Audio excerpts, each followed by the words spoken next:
आइए सुनिए संजय राउत ने क्या कहा। क्या मैं महाराष्ट्र की बात करता हूँ, जो सत्ता में बैठे हैं उनको भी दुख होना चाहिए कि एक बाबा महाराष्ट्र में आता है, उसके मंच पर राज्य के मुख्यमंत्री है, सरसंघ चालक है, आरएसएस प्रमुख है, नेतागण है, और वो जाकर शिवाजी महाराज का इतिहास मंच से बदल रहा है।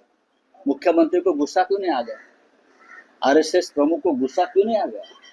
इतिहास बदलने वाला ये बाबा जो है, ऐसे बाबा ढोंगी बाबा होते हैं। पहले पढ़ाई करो, इतिहास पढ़ो महाराष्ट्र का, शिवाजी महाराज का। शिवाजी महाराज थे, इसलिए आप लोग आज भी हिंदू बनकर जी रहे हो। मैं ये बाबा को कहना चाहता हूँ। अब आपको सुनवाते हैं राजद की प्रवक्ता प्रियंका भारती का बयान। देखिए प्रियंका भारती क्या कह रही हैं।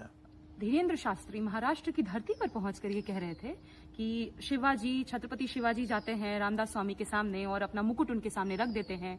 शिवाजी कहते हैं मैं लड़ते लड़ते थक गया, अब आप राजपाट संभालो। कहां से लाए ये इतिहास? शिवाजी थक गए, शिवाजी लड़ना नहीं चाहते थे, कहां से सीखे? संघ ने भेजा आपको? कौन ये बातें बता जाता है? ये इतिहास को तोड़ना मरोड़ना शुरू से संघ की नीति रही है कि उनको पता है कि अगर स्टेटस को मेंटेन करके रखना है तो कोई सबसे बड़ा औजार है तो विचार है। तो इतिहास को विकृत करो, उसको तोड़ो मरोड़ो।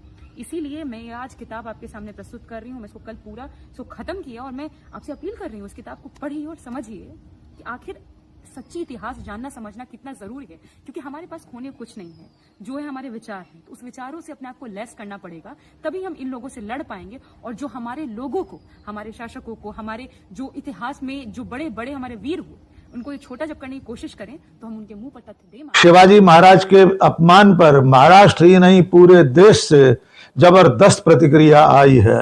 देश भर से सोशल मीडिया पर लोग लिख और बोल रहे हैं कि जिस धीरेन्द्र शास्त्री को इतिहास का ही नहीं पता, उसने देश के महानायक शिवाजी महाराज का अपमान किया है।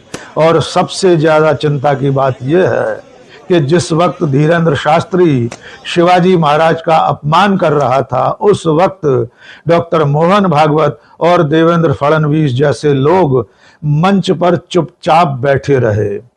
न तो किसी ने भी धीरेन्द्र शास्त्री को बोलते समय रोका और टोका, और न उसके भाषण के बाद किसी ने आपत्ति दर्ज कराई।